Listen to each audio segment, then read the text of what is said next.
पाठ 32 निबंध लेखन ऐसे राइटिंग।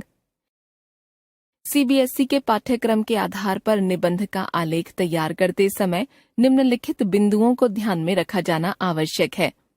निबंध लेखन में विषय के अनुरूप भाषा का प्रयोग किया जाना चाहिए।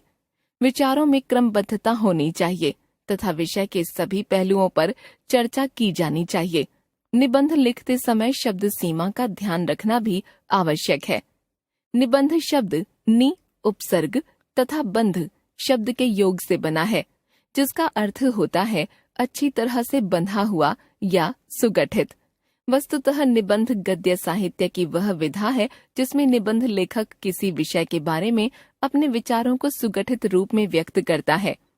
ये विचार परस्पर क्रमबद्धता के साथ बड़े ही प्रभावपूर्ण ढंग से एक बंध के रूप में हमारे समक्ष आते हैं। एक अच्छा निबंध लिखने के लिए दो बातों की विशेष आवश्यकता है। एक तो विषय का सम्यक ज्ञान तथा दूसरा भाषा पर अधिकार। फिर भी हर व्यक्ति की लेखन शैली की अपनी विशेषता होती है, जिसके कारण एक ही विषय पर लिखे निबंधों की प्रकृति में अंतर आ जाता है। अच्छे निबंधों की प्रमुख विशेषताएं। निबंध की भाषा विषयानुरूप होनी चाहिए। विषय से संबंधित समस्त तथ्यों की चर्चा की जानी चाहिए। विचारों में क्रमबद्धता एवं तारतम्यता होनी चाहिए। वाक्यों की पुनरावृत्ति से बचना चाहिए। वर्तनी की अशुद्धियां नहीं होनी चाहिए। निबंध के अंतिम अनुच्छेद या उपसंहार के अंतर्गत पूरे निबंध का सारांश दिया जाना चाहिए। निर्धारित शब्द सीमा का ध्यान रखते हुए निबंध लिखा जाना चाहिए। निबंध के अंग। निबंध के मुख्यतः 3 अंग माने जाते हैं। परिचय या भूमिका। इसे निबंध का प्रवेश द्वार या आरंभ कहा जा सकता है। निबंध की भूमिका इस प्रकार होनी चाहिए कि पाठक के मन में पूरे निबंध को पढ़ने की इच्छा जाग उठे। विस्तार। भूमिका के बाद निबंध का विस्तार शुरू होता है। इस भाग में निबंध के विभिन्न पक्षों का अलग अलग अनुच्छेदों में वर्णन किया जाता है। इसमें हर अनुच्छेद इस प्रकार समाप्त होता है कि वह दूसरे से अपने आप संबद्ध हो जाता है। उपसंहार। यह निबंध का निकास द्वार है, जिसमें निबंध का सार समाहित होता है। यह अंग ऐसा होना चाहिए कि निबंध पाठक के मन में अमिट छाप छोड़ सके। निबंध के भेद। विषय के प्रतिपादन की दृष्टि से निबंधों के प्रायः 4 भेद किए जाते हैं। वर्णनात्मक निबंध, विवरणात्मक निबंध, विचारात्मक निबंध, भावनात्मक निबंध। आगे विभिन्न विषयों पर निबंधों के कुछ नमूने प्रस्तुत किए जा रहे हैं। 1. परोपकार, सबसे बड़ा उपकार। संकेत बिंदु, प्रस्तावना। परोपकार का उदाहरण, प्रकृति। परोपकारी मनुष्य पूज्य। परोपकार भारतीय संस्कृति का तत्व। उपसंहार। गोस्वामी तुलसीदास जी ने कहा है, परहित सरस धर्म नहीं भाई, पर पीड़ा सम नहीं अधमाई। मनुष्य सामाजिक प्राणी है। परस्पर सहयोग उसके जीवन का महत्वपूर्ण अंग है। परस्पर सहयोग के अभाव में समाज का अस्तित्व ही नहीं रह जाता। व्यक्ति को पग पग पर दूसरों के सहयोग और सहायता की आवश्यकता पड़ती है।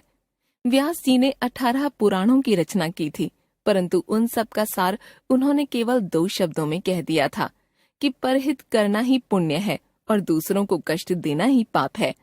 परोपकार के समान दूसरा धर्म नहीं है। जब व्यक्ति स्वार्थ से प्रेरित होकर कोई कार्य करता है तो उसका दृष्टिकोण एवं आचरण अत्यंत संकुचित हो जाता है। परोपकार का प्रत्यक्ष उदाहरण प्रकृति में देखने को मिलता है। मेघ दूसरों के लिए वर्षा करते हैं, वायु दूसरों के लिए चलती है तथा नदी दूसरों की प्यास बुझाने के लिए बहती है। भाव यह है कि प्रकृति का कण कण हमें परोपकार की प्रेरणा देता है। पुष्प अपनी सुगंध बिखेर कर, वृक्ष स्वयं धूप सहकर और पथिकों को छाया देकर हमें परोपकार की ही प्रेरणा देते प्रतीत होते हैं। परोपकार को त्याग कर स्वार्थ में लिप्त रहना, अपने लिए ही जीना पशुओं का काम है। यही पशु प्रवृत्ति है कि आप ही चरे। वही मनुष्य है कि जो मनुष्य के लिए मरे। परोपकार करने वाला मनुष्य पूज्य बन जाता है। परोपकार की भावना के अभाव में पशु और मानव में अंतर ही क्या है? आहार, निद्रा, भय और मैथुन, ये सब तो मानव तथा पशु दोनों में समान रूप से पाए जाते हैं। परहित की भावना ही मनुष्य को पशुओं से भिन्न करती है। परहित के कारण गांधी जी ने गोलियां खाईं, परहित के कारण सुकरात ने जहर पिया। परहित के कारण ही अब्राहम लिंकन गोलियों के शिकार हुए तथा परहित के कारण ही राजा शिवी ने बाज के आक्रमण से भयभीत कबूतर की रक्षा के लिए अपने शरीर का मांस दिया। परहित का सर्वोत्कृष्ट उदाहरण ऋषि दधीचि ने दिया। उन्होंने मानव कल्याण के लिए स्वेच्छा से अपनी अस्थियां दान करके संपूर्ण मानवता को वृत्रासुर राक्षस के अत्याचारों से मुक्त कराया। आज के वैज्ञानिक एवं भौतिक युग में चारों ओर परस्पर कलह, ईर्ष्या, वैमनस्य आदि का बोलबाला है। चारों ओर स्वार्थ ही स्वार्थ दिखाई देता है। मनुष्य से लेकर राष्ट्र तक सभी स्वार्थ के मित्र हो गए हैं। आज का मानव हित अहित का विचार किए बिना स्वार्थ सिद्धि के लिए प्रयत्नशील है। राष्ट्रों की परस्पर स्वार्थ भावना के कारण युद्धों का भय बना रहता है। भारतीय संस्कृति कहती है, सर्वे भवन्तु सुखिनः, सर्वे सन्तु निरामयाः। हमारी संस्कृति में तो पूरी वसुधा को एक कुटुंब कहकर संबोधित किया गया है। आज हमारा कर्तव्य है कि हम अपनी स्वार्थी वृत्तियों को त्याग दें तथा अपने अंतर में त्याग, बलिदान एवं मानव कल्याण की भावनाओं का संचार करें। भारत ने विश्व को सदा ही परोपकार का संदेश दिया है। बुद्ध, महावीर जैसे महापुरुषों ने तप्त मानवता को परोपकार का पावन मार्ग दिखाया। पंचशील का सिद्धांत भी परोपकार की ही देन है।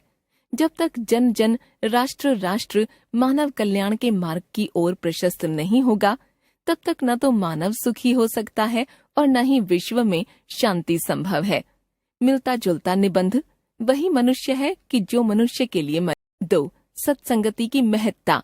संकेत बिंदु, प्रस्तावना। सत्संगति से सद्गुणों का विकास, बुरे लोगों की संगति से दुर्गुणों का विकास, सत्संगति से जीवन का कल्याण। उपसंहार।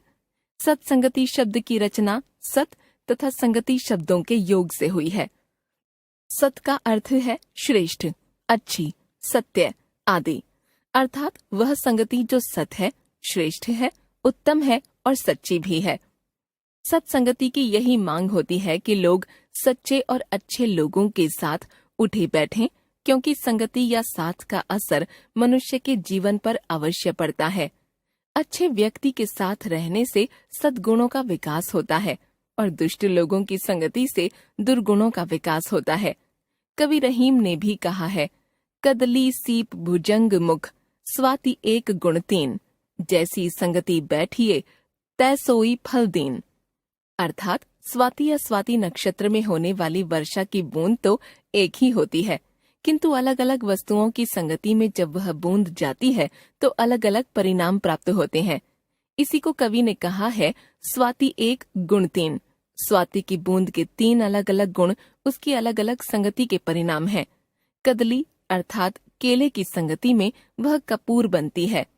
सीप के मुख में जब गिरती है तो मोती बन जाती है तथा भुजंग या सर्प के मुख में पहुंचकर वह विष बन जाती है। कहने का तात्पर्य यही है कि आप जिस तरह की संगति में उठते बैठते हैं, आप पर उसी तरह का प्रभाव पड़ता है। संगति के प्रभाव 2 प्रकार से पड़ते हैं। पहला, व्यक्ति स्वयं उन कामों को करने लगता है जिनको उसका साथी करता है, अर्थात चोर के साथ रहने वाला धीरे धीरे खुद भी चोरी करने लगता है। दूसरा, यदि वह चोरी न भी करे तो भी चोर के साथ रहने के कारण लोग उसे भी चोर ही समझते हैं। सत्संगति को लेकर अनेक उक्तियां प्रचलित हैं। रत्नाकर नामक डाकू नारद के संसर्ग में आकर आगे चलकर महर्षि वाल्मीकि के नाम से प्रसिद्ध हुए। शूद्रा कही जाने वाली शबरी मतंग ऋषि के संसर्ग से प्रसिद्ध शबरी बन गई, जिसकी कुटिया में श्री राम पधारे। सत्संगति की महिमा के ऐसे बहुत से उदाहरण हैं। सज्जन पुरुषों का संग पाकर अति सामान्य जन महान हो गए। उनका जीवन दूसरों के लिए आदर्श बन गया। महापुरुषों का संग तीर्थ से भी बढ़कर है, जिससे 12 वर्ष के बाद आने वाले महाकुंभ के स्नान से भी बढ़कर पुण्य मिलता है। सत्संग से जीवन पवित्र हो जाता है और असत प्रवृत्तियां पलायन कर जाती हैं। मन को शांति मिलती है। सत्संग के महत्व को स्वीकारते हुए तुलसीदास जी ने यहाँ तक कहा है कि शठ सुधरहि सत्संगति पाई। जहाँ विद्वानों ने सत्संग की महिमा के गीत गाए हैं, वहीं उन्होंने कुसंग से बचने की सलाह भी दी है। यद्यपि सज्जन पुरुष पर कुसंग का प्रभाव नहीं होता है, किंतु लंबे समय तक के संसर्ग का प्रभाव बिना पड़े नहीं रहता है। कुसंगति में पड़कर बड़े बड़े महापुरुष भी अपनी सत प्रवृत्ति को छोड़ असत के पथ पर चलने लगते हैं। कहने का तात्पर्य यही है कि संगति के प्रभाव से मनुष्य का जीवन ही बदल जाता है। अच्छे व्यक्ति के साथ से व्यक्ति अच्छा और चरित्रवान बन जाता है, तो बुरे व्यक्ति के साथ रहकर वह बुराइयों के गर्त में चला जाता है। विद्यार्थियों के लिए तो सत्संगति का विशेष महत्व है, क्योंकि बचपन में यदि बच्चा गलत संगति में पड़ जाए तो उसका जीवन ही बर्बाद हो जाता है। अतः अभिभावकों को इस ओर पूरा ध्यान देना चाहिए। उनकी कोशिश होनी चाहिए कि उनके बच्चों पर कुसंगति का प्रभाव न पड़े। वे अच्छे लोगों को अपना मित्र बनाएं और सत्संगति का लाभ उठाएं।